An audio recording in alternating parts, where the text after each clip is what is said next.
It's always an incredible honor to partner with CNTRCTY and their Cocktails and Conversation event that happens throughout the year to pair together to feature topics that are important to the community and to all of us. We have a great panel tonight, but we're going to start with a little bit of a surprise from the Children's Chorus of San Antonio.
Thank you very much. What a special treat, and we can all use a little hope. Thank you, guys. Thanks for taking time of your day.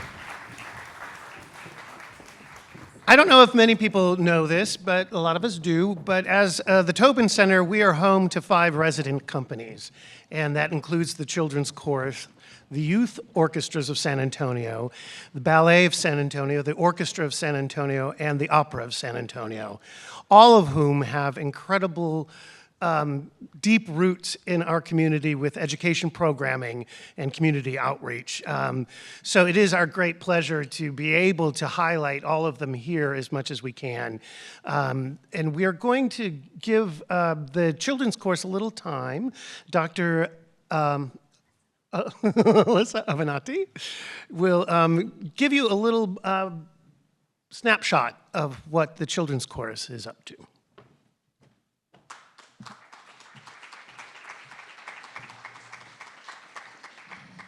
Good evening. I'm Alyssa Avenatti, Executive Director of the Children's Chorus of San Antonio. You have just heard a glimpse of what happens when young people are given the opportunity to find their voices. But what you heard tonight is not simply a performance. It is the result of sustained music education, building formative relationships with youth, and building a community that believes every child deserves access to the arts. At CCSA, our work begins with our programs that start in infancy, with family music classes that support early development and caregiver bonding, and then continues through age 18 with progressive choral training, performances, summer camps, festivals, and leadership opportunities, not to mention performances at the Tobin Center. Each year, we provide transformational music opportunities to more than 2,500 young people across the city, and approximately 1,100 of those children receive it at no cost. Tuition-free programs that are designed specifically to reach people who have not had access to high-quality music education or to extracurricular opportunities. Access means more than inviting a child to attend a single performance or participate in a single festival. Meaningful access means showing up week after week and year after year and watching them grow over time. It means placing skilled teaching artists in communities, removing financial barriers, building trust with families, and creating a pathway through which a child can continue to learn and grow. Through that sustained work, children develop far more than musical skill. They find belonging. And most of us here today, I'm guessing, have experienced that at one time in our lives or another. The arts have brought that feeling to us. The confidence, the discipline, the resilience, and the courage to contribute their own creativity and their own voice. To build relationships with trusted adults and with peers from diverse backgrounds from all across the city. Those experiences can and do change young lives. We see it happen every day. So as tonight's panel explores the future of arts education and arts equity in San Antonio, I hope we will remember that this work that we do is not an extra, it is an essential, and it requires long-term investment in the organizations that are already building those relationships and transforming young lives every day. Thank you.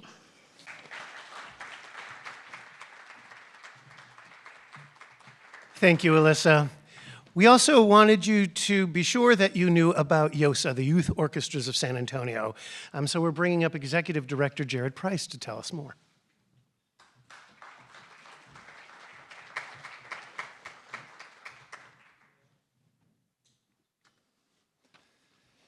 Thank you, Rick. Thank you to the Tobin Center for hosting this incredible event. Honored to be a part of it. Very much appreciate it. Good evening. My name is Jared Price. I have the honor and privilege of serving YOSA, the Youth Orchestras of San Antonio, as its executive director. I was given 2 minutes to introduce YOSA. It's probably a good idea because breaking out my strategic plan and reading it to everybody might not be so much fun for everybody. But I've spent more than 20 years in music education and arts leadership at some of the most prestigious organizations in the country. And if there's one thing I've learned, it's that talent is distributed across every zip code. Opportunity isn't. Young people can't dream about what they can't see. They can't imagine a future they've never really been invited to explore. Arts education helps young people find their voice, build confidence, connect to culture and community, and imagine new possibilities for their future. And this is why our strategic plan is anchored by a pretty simple commitment: access. For those who may not know us, YOSA serves over 2,500 students each year through 11 orchestras, school partnerships, summer programs, and community-based music education programs across San Antonio. We'll soon announce the Beginning Strings initiative for musical youth who might not traditionally have access to our programming. And this starts by going into communities, building trust, creating opportunities where they don't currently exist. We invest more than $100,000 annually into financial aid and scholarships to ensure families' financial circumstances do not determine whether someone gets to participate in our programming. Over the past 4 years, YOSA has grown by more than 60%, with many of those new students coming from zip codes that have historically had limited access. We recently purchased a building in the thank you. And it is in the SAISD school district, and we're working to transform it into a dedicated youth arts hub. With our new rehearsal center, and when it opens next fall, we'll welcome not only YOSA students, but schools, teaching artists, arts organizations from across the city who want to partner in serving our young people. Expanding opportunity is expensive. Creating new programs, removing barriers, reaching students who've historically been left out is a real investment. And that's because arts education is not a luxury. It's essential for community infrastructure. And failing to offer those opportunities to young people will, in the long run, cost our city a lot more. I recently joined the board of CALSA, which stands for Culture and Arts United for San Antonio, because I believe deeply in the idea that no single organization can solve this challenge alone. One of our great strengths as a community is our arts ecosystem and what becomes possible when schools, arts organizations, community partners, funders, families, and civic leaders all work together. The future of arts education won't be built by protecting turf. It will be built by expanding opportunity, creating pathways, and creating more points of entry for students. And no single organization can do that alone. It will take all of us working together towards a goal that is both ambitious and quite simple: more arts for more people in more places in San Antonio. The future, for YOSA, the future of arts education is not a conversation about tomorrow. It's the work we woke up to do this morning, and that will be waiting for us tomorrow morning. We're grateful to be a part of tonight's conversation and look forward to building the future together. Thank you.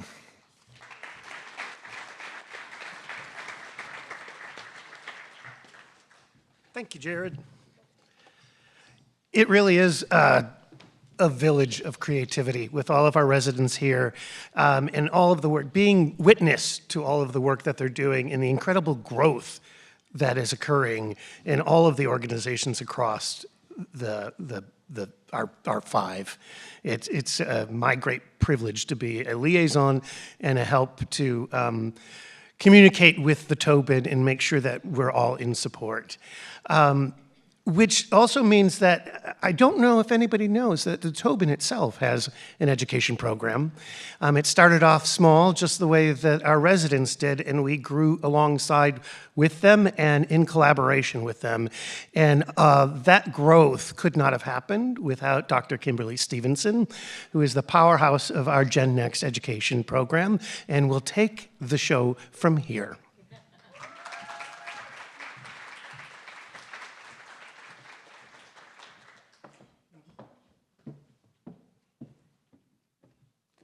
Hello, everyone, and welcome. Welcome to the Tobin Center for the Performing Arts and this conversation this afternoon.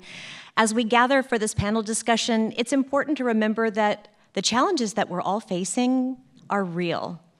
They're real, but so are the opportunities. And at the Tobin Center, Generation Next exists because we believe that these challenges can be met through partnership, innovation, and a shared commitment to our students and to our children.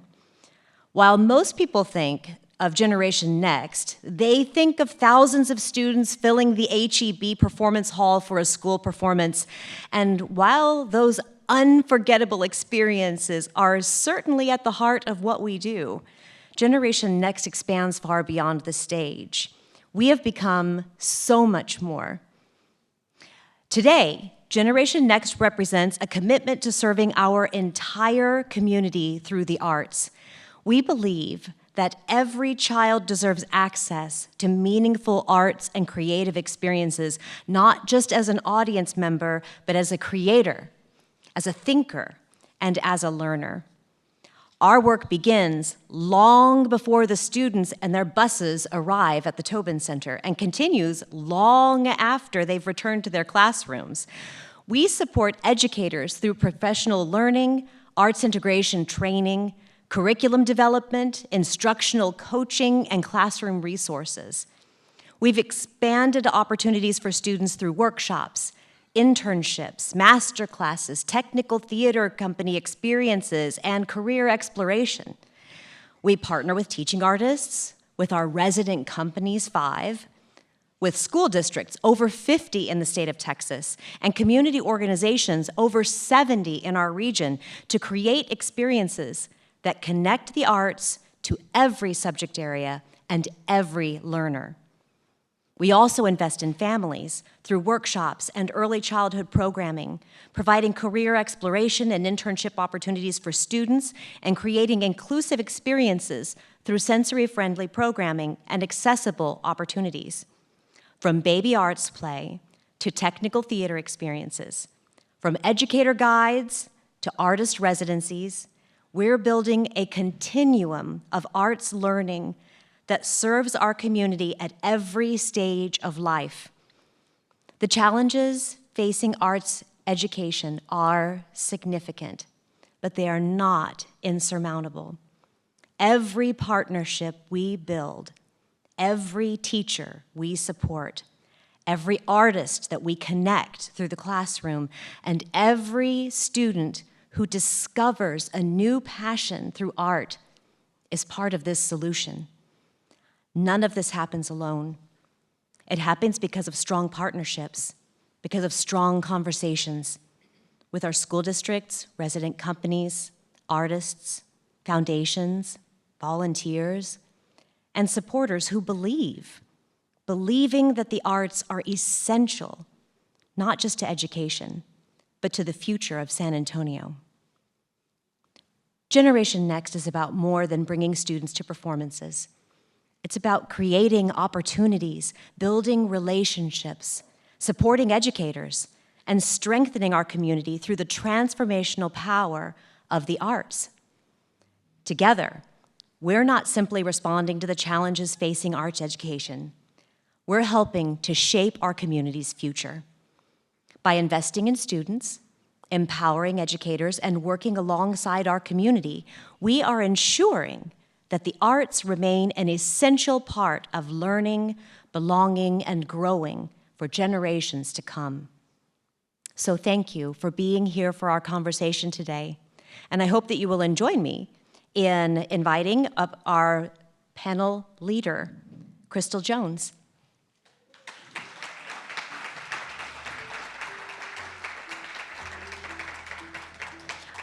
Crystal Jones is the Director of Arts and Culture for the City of San Antonio. She is a dedicated advocate for the arts, overseeing city grants and initiatives that ensure art is accessible and supported across all of our neighborhoods. I hope you enjoy the panel. Thank you, Crystal.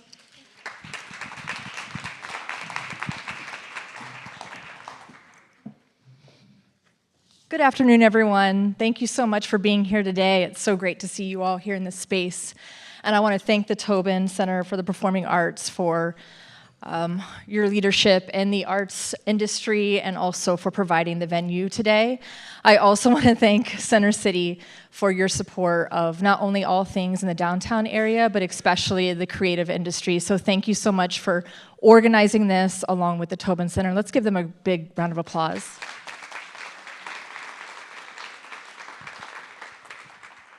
So today we are going to explore the power of arts education, how creativity in the classroom and youth-centered arts initiatives can shape lifelong learners, strengthen social emotional development, and build more vibrant, connected communities.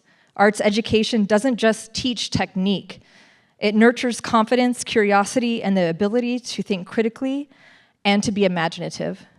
It opens doors for young people to see themselves, their stories, and their futures in new ways. So to help us with that discussion, I am going to welcome our panelists up.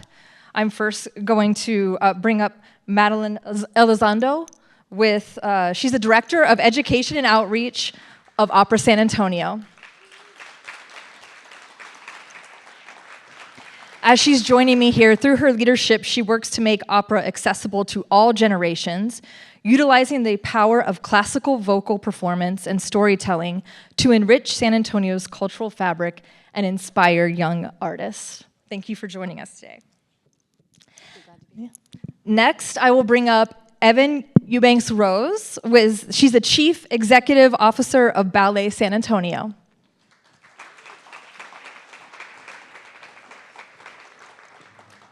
As we color coordinated, by the way. We talked about it earlier.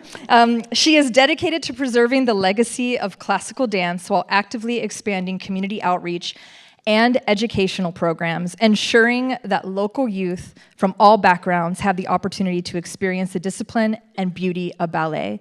So thank you for joining us today. And finally, we have Paul Montalvo, and he is the president and CEO of the Orchestra San Antonio.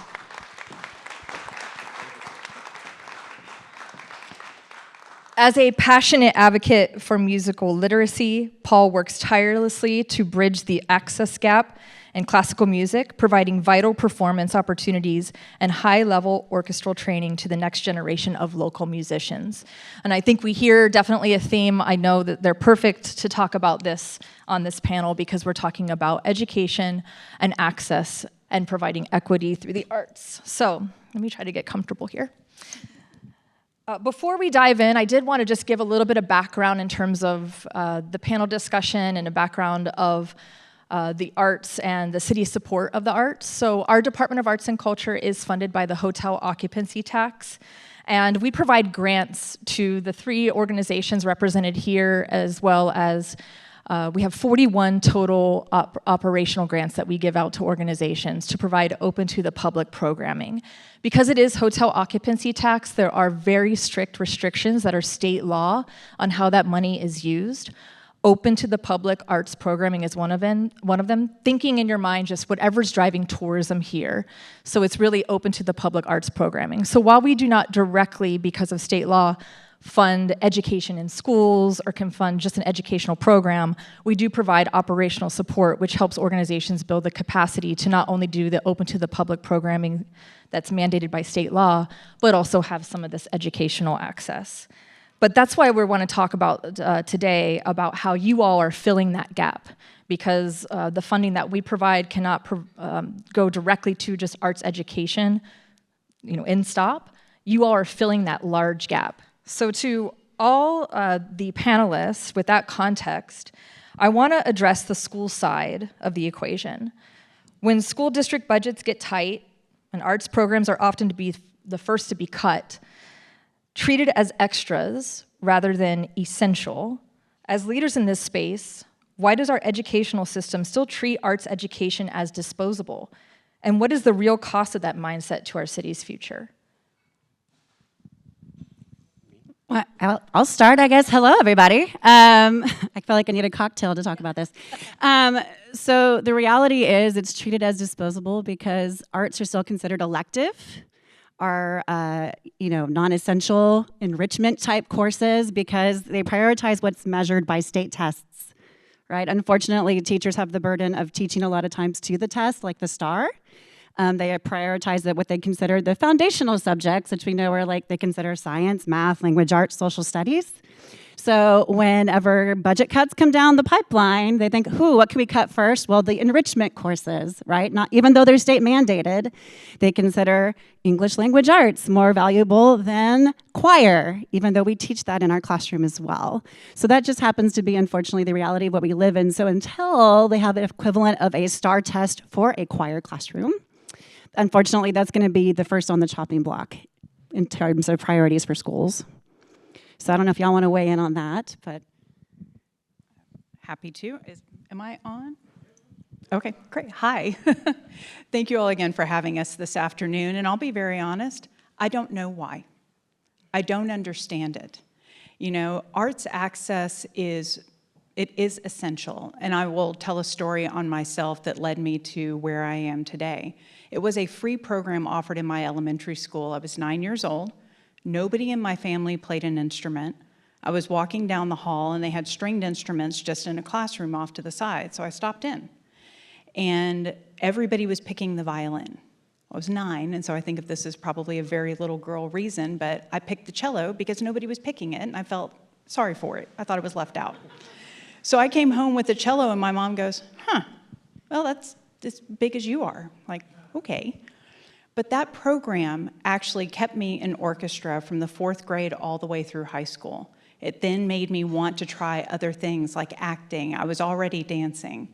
But it was that accessibility that informed a lot of my drive now to make the arts accessible to children. Madeline's points are spot on, and I don't know why we don't value it more in our school system, and I hope that's something that we can change. Thank you, Evan. Thank you all for being here. I'm going to reiterate also what Madeline said, in that, schools measure test scores. They don't measure creativity or adaptability. So what gets funded? Those that are measured, right? And those that don't are on the chopping block. So the most important skills that the arts teach, that we all know about, most of us here, are exactly what employers and colleges are looking for. Yeah. And that's not happening. So it's along the same lines, of course. Yeah, what's interesting is the arts are what are actually making stronger test scores in those fields, but yet, because it's not technically measurable. And it's funny because a lot of schools get their funding based on attendance, daily attendance, and why are kids wanting to come to school? Because of that extracurricular class they're looking forward to. We're the reason they want to wake up in the morning and they're excited to go to school. So if you cut that out of the curriculum, joke's on them, right? Because their attendance is gonna drop and their funding is gonna drop anyways. And you ask what we are at risk of. I feel like we're gonna be a society of consumers of art and not creators of it if we don't keep the arts education in schools. And I think you all spoke a lot about the power of the arts, not just from, again, the technique portion, but because there is scientific research that shows that test scores increase, attendance increase. And we're going to get more into kind of a call for action later. But I do think that's why this panel and this discussion and these discussions continuously happening, and the work that you all do to provide access is very important, because sometimes it's what people either take for granted or what they just don't understand. And it's just continuously educating people in multiple ways about this is benefiting your life in a very particular way. I sometimes talk about how people don't even realize, a lot of people do realize because HEB has a great playlist, but when you're shopping, music is playing and I'm constantly jamming out in the bread aisle because it's always a part of your life. But I think it's just kind of pointing that out when people are taking it for granted. So we'll talk a little bit more about that in terms of advocacy and the work you all do. And another question for you all, because collaboration in San Antonio in particular, compared to other cities I've lived in, is very crucial and key, but certainly in the arts community is paramount. And I think all of the organizations that are in the arts community know that to rely on each other is to be successful. And you all, especially, not just because you're in the same building, because you collaborate with so many other partners, which is what this question is going to get to. I want to really talk about how, since the public school programs are shrinking and because there is a lack of support or understanding, can you talk about how your organizations work together to create a unified safety net? And what does this synergy look like when performing arts institutions collaborate and share resources, coordinate outreach, and maximize impact on local students? And again, it's whoever would like to take that first. Really talking about your collaboration with each other and then also with other organizations. So you guys. No, sorry. Okay, I guess it's me again. Hello. So opera by nature is the most collaborative art form. In fact, this spring, we'll be doing La Traviata in partnership with the Orchestra San Antonio and Ballet San Antonio. Imagine that, right? And we were super proud. We did a production of Hans and Gretel that we actually had YOSA and CCSA. For the first time, had all 5 resident companies. It is the perfect platform to bring together truly all of the arts. We cannot create it without artists from all backgrounds. And what I love teaching in the classroom is you don't even have to be outgoing and in the spotlight type of artist, because we have so many behind the scenes artists like our set designer, our engineers, our costume fashion designers, our lighting designers. The list literally goes on. If there's a type of art, the one writing our opera scores, the one composing the music, right? So literally, it's the most collaborative synergy example that you can think of in the arts. And so what's truly unique and awesome is when we have the students come out to those performances at the Tobin Center, they're getting what I call like a one-stop shop.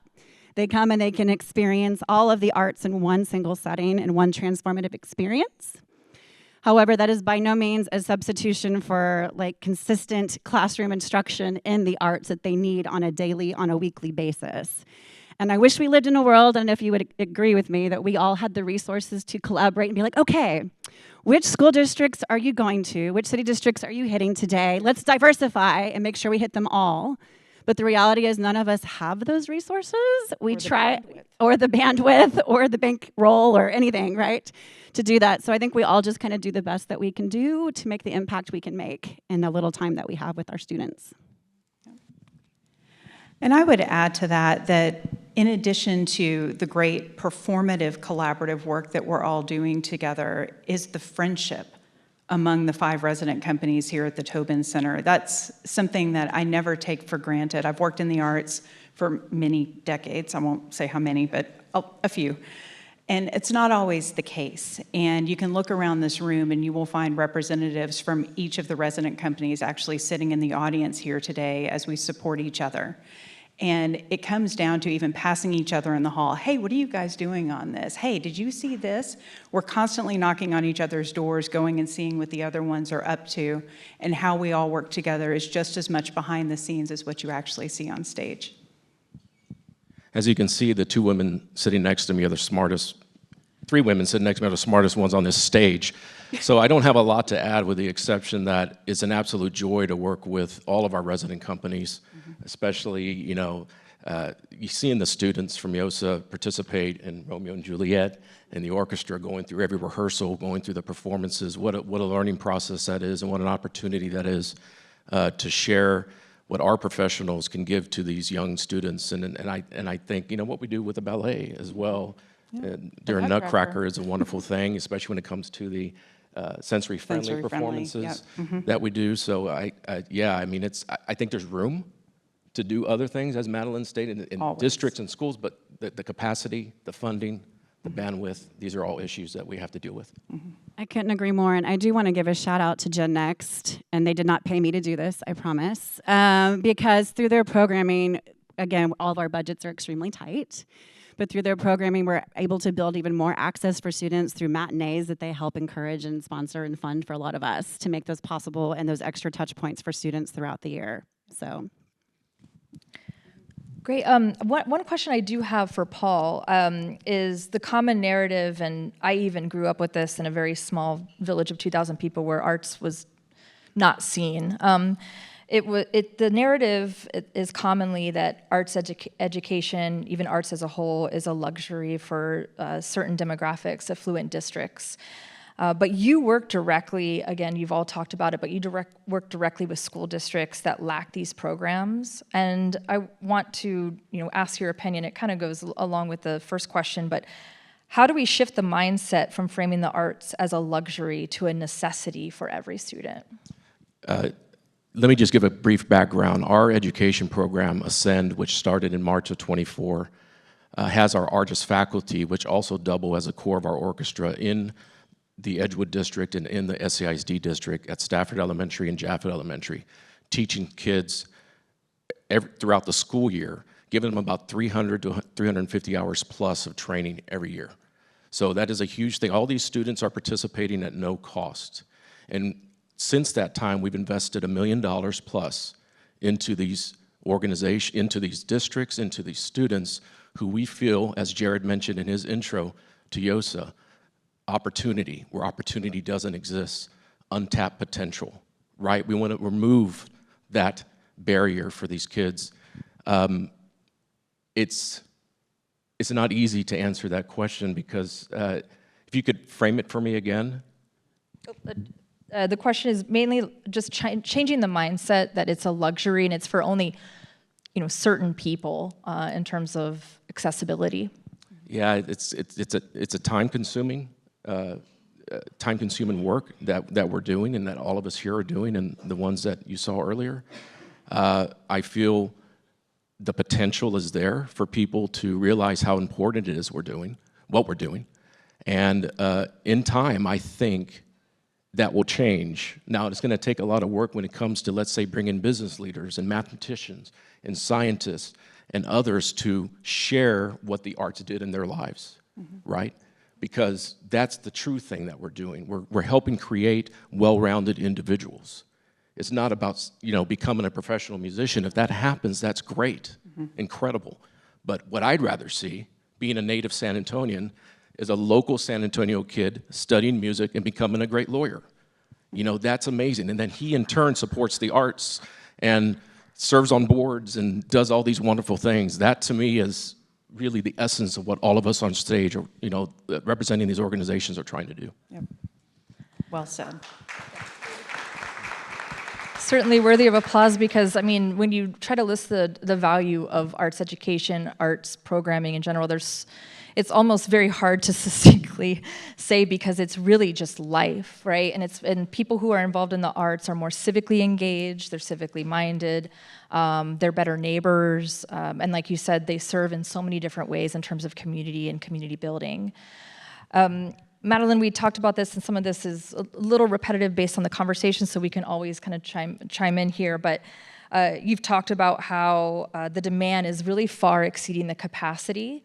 And I just thought maybe you could talk a little bit more about this radical collaboration, and especially within these walls, certainly, but I know that there's collaborations that you're doing with other nonprofits in the ecosystem here in San Antonio, as well as arts education and arts programming in terms of touch points with individuals who may have children, with the military. And so I wonder if you could talk a little bit more about the programming and education collaborations you have. Yeah, thank you. I'd be happy to. So a lot of times people say, Opera San Antonio, well, y'all do 2 major productions a year. What do you do with the rest of your time, right?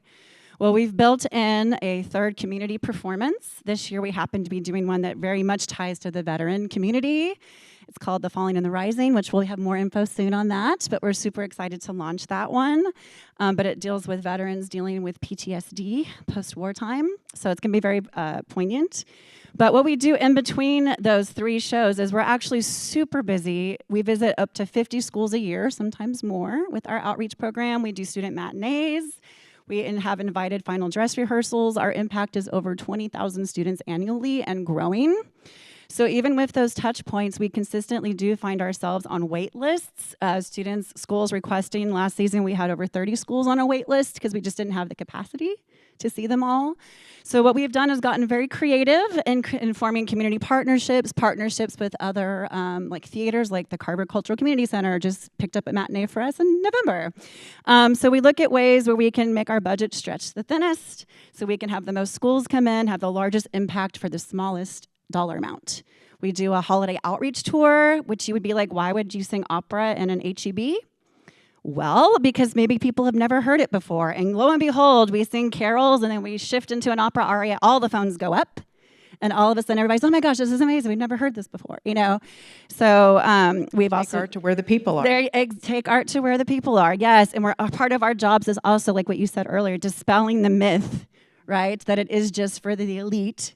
The access is for the limited, so it is for everyone. And we try to get out and meet the community where it is. We have an established collaboration with the San Antonio Public Library. We started our very first pre-K program last season, which we're excited to bring back. So now we're impacting students early years all the way up into, we had our very first high school voice intensive this past summer to help college students on their pipeline into becoming professional vocalists in college. So we have a little something. I try to cater something for everyone, literally, on whatever path and whatever journey they're on. So getting smart and strategic about those partnerships, again, like I mentioned, Gen Next, so that we can all help one another to provide the most access possible. But I will say that is not a Band-Aid or a solution to the lack of arts access in schools. In fact, this summer, it was really evident with our high school program, because we had some students that came from schools where their choir program was completely cut this past year, and her first voice lesson in 2 years was with us in a room, right? And then we had other schools where they already had a resume more impressive than mine, and they'd already done more shows than me, so from like the Northeast School of Performing Arts, NISA. So again, the disparity's there, and so our job is we can do as much as we can do right? Working together to provide that safety net, providing access, trying to diversify the locations. We do hit all 10 city districts when we go out. I mean, even as far as Bernie and New Braunfels and whatnot. But again, it's not a solution, but it is a Band-Aid for the moment. And Evan, I'm wondering if you could continue that notion of the zip code gap and reaching people where they are. Sure. Talking about the barriers for children to have arts education and access to it. I wonder if you could tell us a little bit about, through your work, what you've learned about the barriers that exist for arts education when it comes to the family's ability to provide that either through school or through outside of school.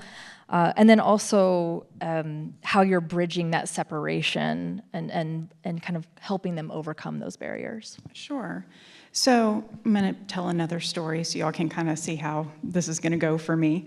A couple of years ago, we did a partnership with Roy Moss Youth Alternatives, which is a foster children's program. And they had invited the ballet to perform. And we said, okay, great, we would love to do that.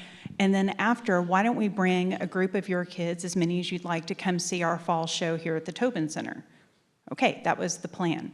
When we got to the gala, the CEO, Blair Thompson, came up to me and he said, okay, we're going to pay for the tickets and the transportation to come to the show. I said, no, you're not. Like, we'll take care of it. And he goes, okay, we'll take care of the transportation, and then we'll talk about the tickets after. I said, okay, fine. We can argue about it later. And he said, okay, we're going to do a paddle raise tonight, and the goal is to raise 10 paddles at $1,000 a piece, and if we do that, we'll take care of the transportation, and then we'll come back to the discussion about the tickets. Fine. 47 paddles went up. $47,000 was raised in a couple of minutes to send kids to the ballet. That became the seed for a program we have now, send the kids to the ballet. And so what we found is we started having conversations with partner organizations around San Antonio. Haven for Hope, Boys and Girls Clubs of San Antonio, and Roy Moss were the initial discussions. And the number one barrier that was identified was transportation. They wanted to come, they had an interest, the kids wanted to be a part of it, couldn't find a way to get there. The organizations didn't have the money. So this program was born, and we made it our mission at our annual luncheon that was going to be the fundraising ask. And we raised $76,000. And in our first year, we said, okay, we're going to offer 1,600 tickets to partner organizations, and we're just going to put it out into the community and see what happens. And we were at 1,619 within minutes of offering. So I went to the board and said, okay, we don't want to turn any kids away. Can we just agree to, we'll figure it out? And they did. And it ended up being 5,188 children in its first year. And today it's 10,323. So. Our goal is, people in our community are facing personal barriers, economic barriers, geographic barriers to arts access. And we all live in various zip codes, but our goal is to make that not the barrier anymore. So can we raise the support? Can the community engage in a way that we can bring those kids to see all these various performing arts, develop an interest? Those become partnerships that then we turn around and go back to teach ballet, to teach singing, to teach orchestral music, all the great work that the resident companies and other arts organizations in San Antonio are doing. It opens up that conversation, and that need has been identified in San Antonio. And so through support from the city and private organizations, we're able to continue to do this and hope we can make it bigger and better every year till every child has access.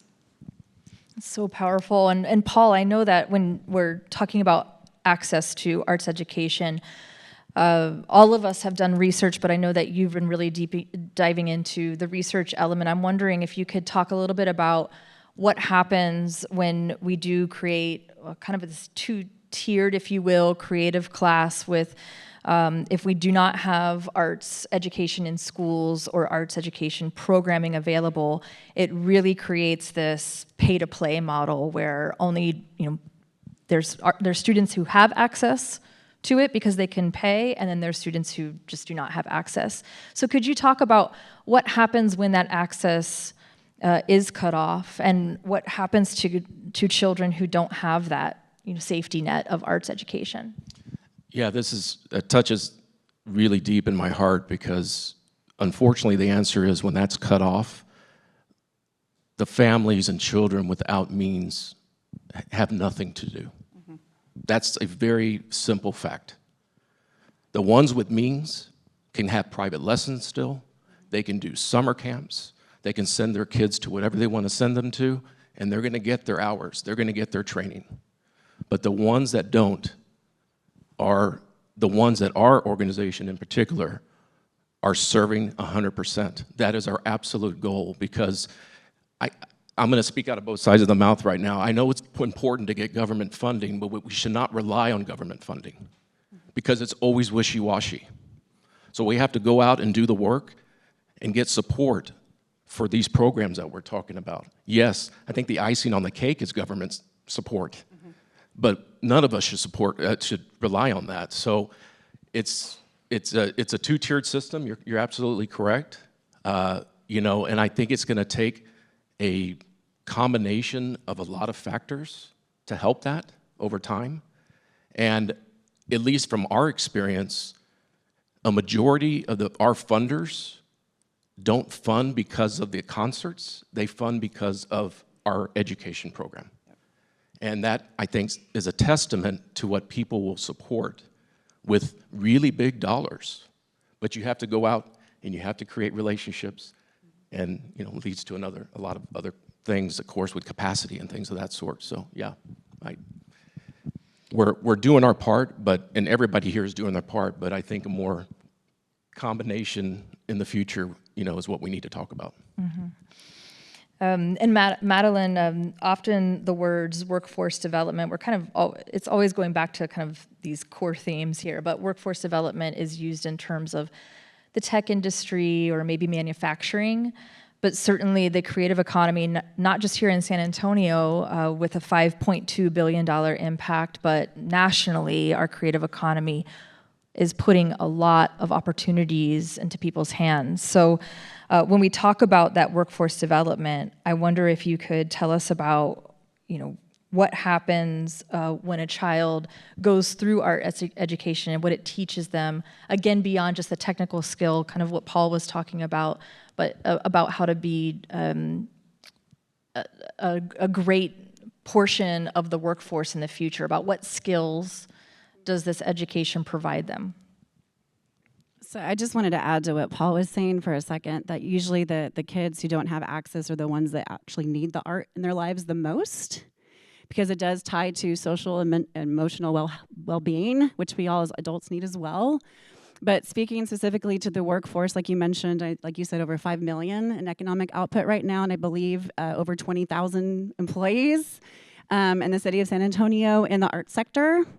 So I guess if we are doing away with arts education in the schools, we risk kind of shrinking our pipeline into the workforce, using the citizens of San Antonio that know our cultural vibrancy, rich diversity of our community, that will no longer be represented in our workforce. So that's one of the things I love about having the mentorship of the internship programs that we have, bringing up local artists, the next generation, trying to build from within and plugging them into our organizations to try to keep the pipeline rich and flowing with our local talent. But the reality is, again, if we do away with education in the arts in the classrooms, especially locally, then we risk our, again, workforce being well representative of our community. And I would also add that in terms of workforce in general, there was a recent panel that was held by Texas Public Radio where it had executives from non-arts organizations, for-profit businesses, saying that above all, culture is very important from a recruiting standpoint, making sure that that folks are living in a city where they enjoy being and enjoy living. And the creative economy, not only from just building our future workforce from the ground up, but attracting, consumers, employees for non-arts organizations. It's crucial to have a city where people love to live, work, play, and learn. It's a kind of a four-prong item. And teaching them those skills like you mentioned, like the students in our classrooms today are our workforce of 2040, which is terrifying because that's my kids. And thinking about the skills they're learning on the daily basis, being plugged into phones, devices, right? The creativity that they learn in arts education goes away, right? They're learning to work on a team, be part of a group, communicate effectively. When you're in an ensemble, you're communicating, right? Working all those skills you need in the workforce, like you said, those vital skills go away without arts education. 2040. I just want to give you all major props because I think I went a couple years ago to teach to go talk to a high school class. I don't know how you all do it because I'm not cool anymore, I'll tell you. So I know that also talks about arts education and how it is the cool thing to do. I know that seeing the work that you do, students are incredibly engaged. And I'll tell you, when I went to speak with them just for, kind of talking, just a talking head, they were not interested in that. So I just want to really credit you for connecting with the youth of today. It helps having a preteen in my house for sure, because I'm told I'm not cool all the time. And they're my trial group when I'm trying to try new content. They're like, don't say that, Mom. Don't do that. Evan, beyond learning ballet, your programs teach resilience, they teach focus and structural discipline. It's the exact skills that Madeline, you were talking about that employers are looking for. And so when people are just looking at the bottom line, how particularly do you articulate the long-term return on investment in these educational programs? Honestly, a lot of what you both have just said, it is about collaboration, it is about teamwork. I can tell you that for the ballet dancers, they make mistakes. Then they learn how to fix it and carry on. They receive criticism, they take it, learn how to move on. Failing is okay, but learning how to recover from that, learning how to get back up on your feet. I mean, I have failed more times than I care to count, but I just keep up and keep going. I started in the arts when I was 4, and I have a little bit different background from what I guess maybe some arts leaders have. I have a Bachelor of Fine Arts in Theater Arts, Dance, and Technical Theater, and I have an associate's degree in veterinary technology. And I spent 10 years in corporate America when I first started in my job because I needed to pay rent, and my landlord didn't care if I was an actor. That didn't matter. And so I think all of those different interests, all of those things that I have been able to accomplish are because I started in the arts as a child, because I did learn those invaluable skills, those soft skills, those people skills, how to talk to people, how to sit up on stage and talk to you guys this afternoon and not want to throw up before I walk out here. All of that comes from those experiences as a child, and you learn some of that in a classroom, but you don't learn the bulk of that in a classroom. In my recollection of being in the classroom, you go in, you sit at your desk, you pray you don't get called, and I'm dating myself, to the chalkboard to have to work out a math problem, but you don't really interact. You're not doing things except for the dreaded, group projects they would make you do, once or twice in your career. But the arts make you do it all the time. And it's stuff that when kids are doing it, they don't even realize what they're learning. It just becomes who they are. And that carries on into the workforce in the future. The work ethic, yeah. all that stuff is lost. Yeah, you receive criticism when you're learning in the arts, but that doesn't have to be the end of it. You take that criticism and you learn from it and you grow from it, and then it turns into praise. And so, you have to, well, I guess you don't have to, but I think it is important to learn that at a young age and learn that resilience so that you are that leader when you grow up. Speaking of, one of my favorite things when I'm speaking to the organizations that we work with are hearing about these powerful testimonials. So this is for all of you. Is there a story that's really stuck out in your mind? I know you have many of them, but one or two of them that you would like to share about a student whose life was impacted by the programming that you provide from an education standpoint? We had, it's really, again, it's hard to pick. It's a difficult question. I'll come at it 2 ways, if you don't mind.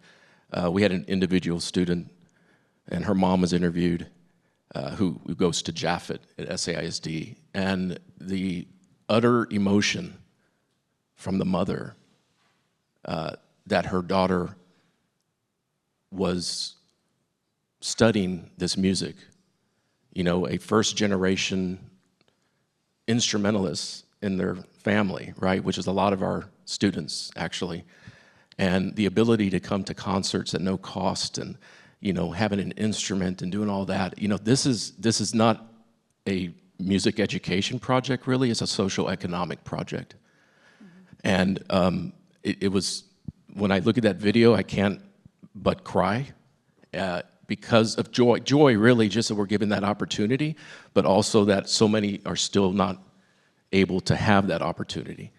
And then I look at it as a community as well. You know, these communities that are being built at these schools is just absolutely phenomenal because, you know, right now we're in elementaries and we're creating a pipeline through these districts or district so that they study, you know, from an elementary age through middle and high school.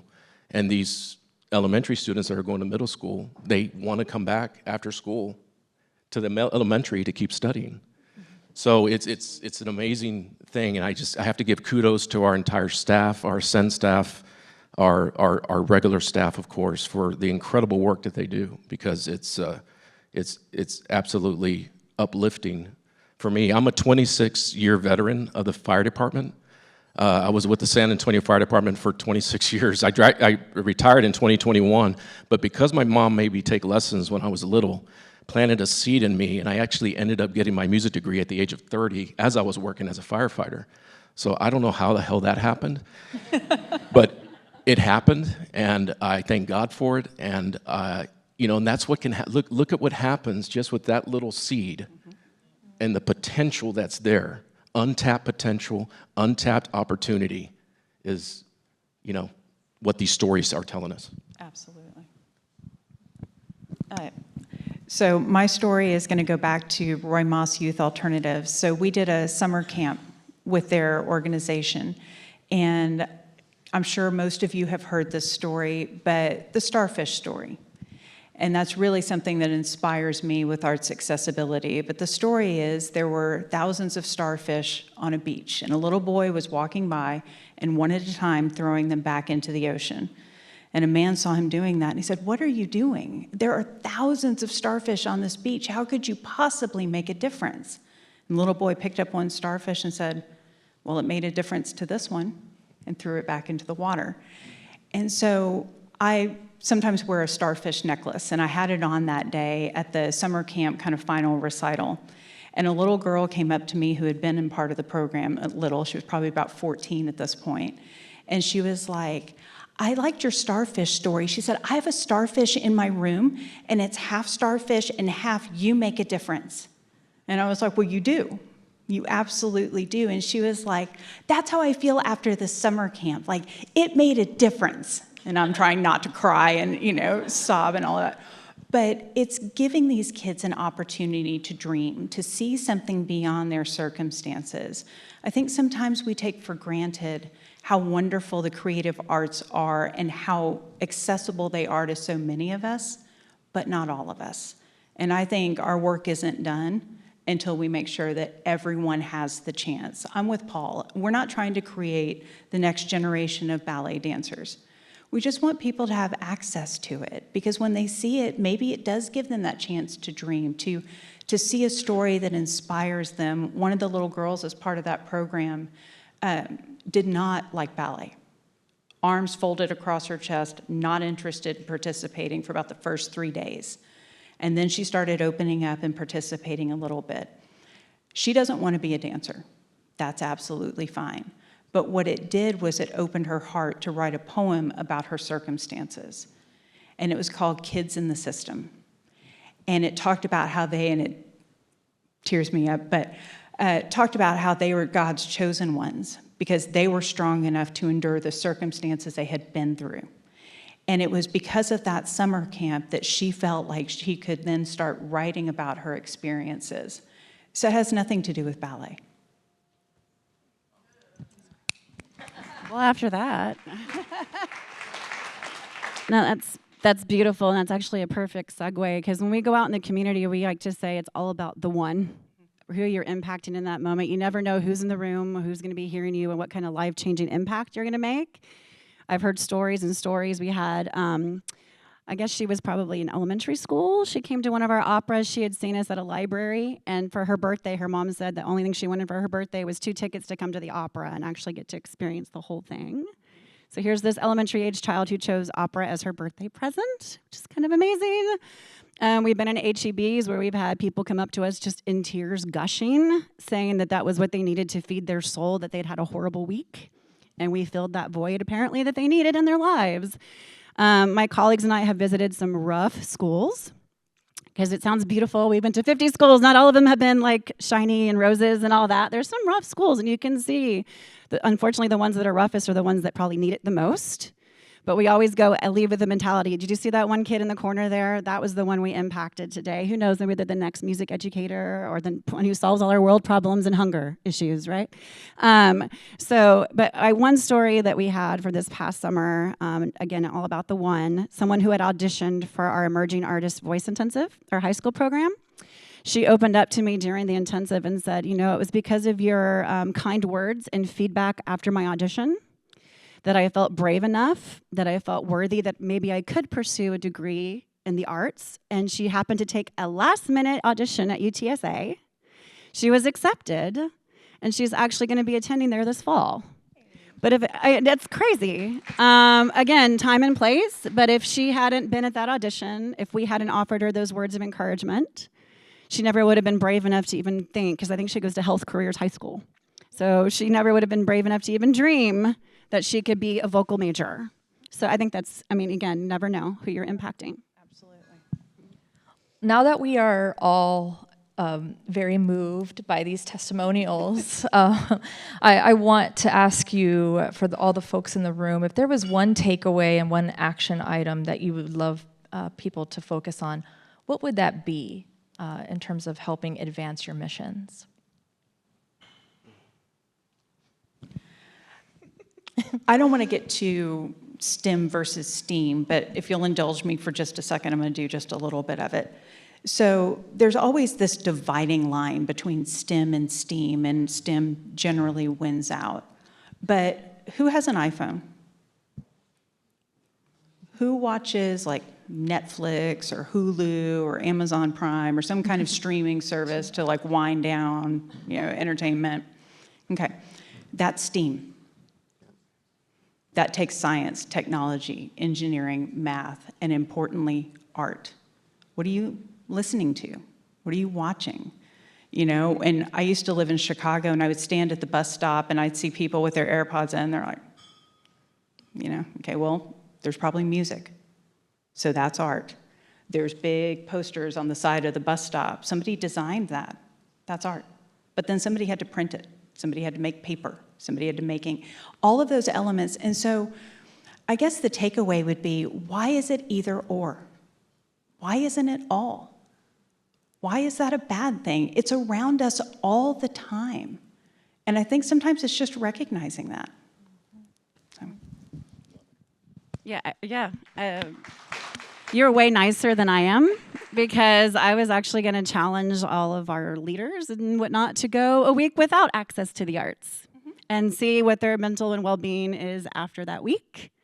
And hopefully that would expose the whole contradiction that, arts are essential to everyday life, especially our adult lives. We depend on it, but yet somehow our children can do without it. That just doesn't seem right. Agreed. Again, yours was way nicer than mine. But I was like, even like deciding what to wear in the morning. Oh, I can't wear anything, right? Because it's art. Okay. Because somebody designs. Yeah. I know that while we were up here, there were the collection of questions from the audience. So we're going to have those come up. Thank you. Oh, okay. Okay. The first question here is, let's see, why is arts funding often compared to core academics instead of athletics? when UIL sports receive significantly greater funding than the arts? Excellent question. Why don't we have a stadium with 70,000 people cheering on and wearing, our logos? Well, to that end, I don't think our band programs are in danger of lack of funding because with football comes marching band, dance team. Well, the first, unfortunately, they get cut or overlooked are unfortunately choir and orchestra, right? And again, we prioritize athleticism for some reason. Ask why our, NBA players make 15 million a year and plus, Well, and I could say that because the ballet dancers are athletes and not funded at the level of professional athletic programs. And they require all the same, different, but same safety tools, physical therapy, physicians to keep them healthy and strong, nutritionists.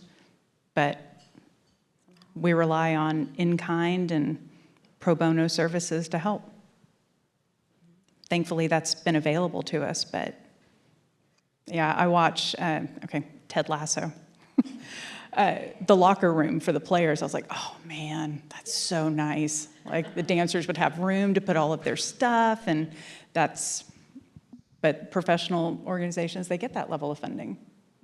Athletic organizations, football and basketball. And I'm a huge Spurs fan, so please don't get me wrong. Yeah. But to that end, I think a lot of it maybe has to do with awareness. And I think that's something we all fight is building awareness about what it is that we do and why it's of value. A lot of people were grown up with athletic families or they did sporting events that was like at the YMCA, you can go and have your child join and be on a soccer team for 3 months, right? Unfortunately, they don't have YMCA choirs, that type of thing. So again, it's about awareness and access. And if we can make things as accessible as possible, that might help. But. And sometimes I think it's commonality. I was at an Americans for the Arts conversation where it was a standing room only panel discussion about sports and arts. And they had 3 major teams there from, baseball, football. They're in Cincinnati. And it was a contentious room about, arts leaders coming and asking the folks who had decided to sit on the panel to talk about how they are supporting the arts through their athletic programs. And there was one person that stood up who was, she was a ballet, in ballet, but also did sports. And she said I don't know if it's maybe using a common language of we are all in the space of selling an experience and emotions. It's an emotional experience and emotional economics. Yeah. And so particularly looking at ways where there's that connection of how it's not the this or that. Right. It's the and conversation, and we are very similar, and let's see why, and also collaborate.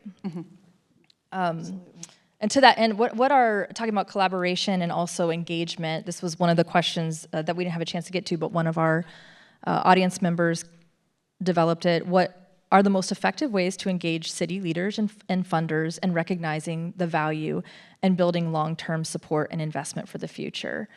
So just based on your experiences with funding and city leaders and county leaders to that end, what is the best strategy for building that long-term support? A lot of patience.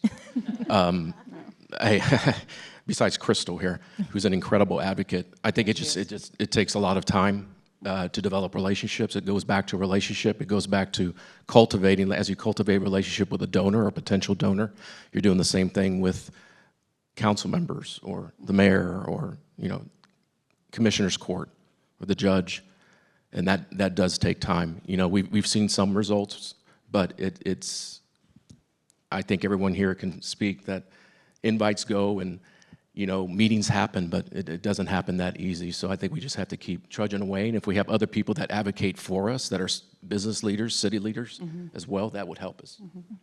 And that's going back to collaboration, advocating for each other and each other's programs when we do get that meeting, to say that, to build the awareness that everything we do collaboratively and individually is important and to sustain us. And I think a lot of it, again, goes back to awareness. If the city leaders aren't aware of what you are currently doing and where your needs are, it's hard for them to know where you need the help. Well, and city and council leaders also have schedules that make me tired just hearing about it. And so you can extend the invitations and you can try to have the meetings, but the goal is to try to allow them to see what you do, your product. And it just doesn't always work out because they have 7 things in one night. And it might be the night that you have your performance. And so sometimes just that obstacle can be difficult. One takeaway that I would have for this room that we're constantly talking about is in terms of we have people here that are engaged in the arts, and I know that you are civically minded. And just as important as it is to sit on boards for nonprofits, it's also important to take a look at, and from the city's perspective, there are many boards and commissions that inform not just arts funding, but I think it's important to have arts advocates on folks who are talking about parks or development or any kind of a commission or board. I think it's really important to be engaged in that way and not just particularly stay in your arts lane. It's a cross-sector collaboration that we're looking to build that includes not only from a city perspective, but also from incorporating a public-private partnership when it comes to funding the arts. So I think it's for a takeaway I would have is go ahead and go and look at those boards and commissions. Where could you serve from a city perspective to lend your perspective on why arts is important across all sectors, not just, the arts sector? I think that's a great option, and I would also encourage you to talk about what you've heard today. We talk about limited budgets, and one of the limitations in a lot of our budgets is marketing and advertising. And so I don't know about opera, TOSA, YOSA, CCSA, but I can say for the ballet how many times I hear, and I've been with the ballet almost 10 years, I didn't know we had a professional ballet company. And so the more that the community is talking about the work that we're doing and talking about what you've heard here today, just helps get the word out so we can serve even more people. So. Well, I thank you all for your time. We are going to close out, but we're going to have a little bit of time to answer questions off of the stage. Happy to talk to you all and visit with you all. I want to thank again the Tobin and also Center City for putting this great panel together. Thank you so much.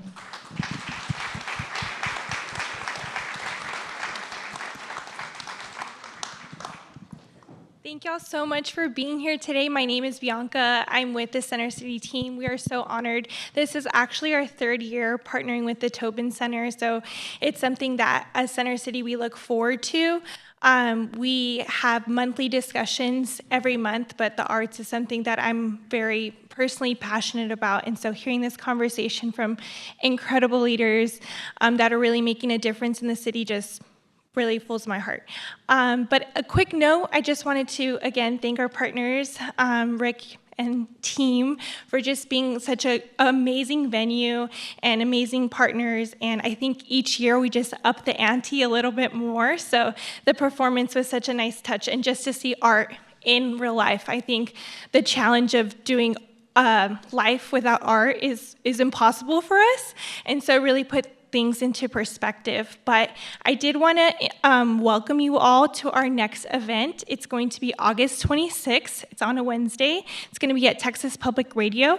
And we are talking about early education and the lack of resources, facility. We have some nonprofits. We'll have pre-KSA. And so it's going to be a great discussion that we're really excited about. So I hope you guys can join us. And again, if you guys have any questions, we have incredible speakers that are ready to answer your questions or just have dialogue. I think that's so important. But again, thank you guys so much for coming out.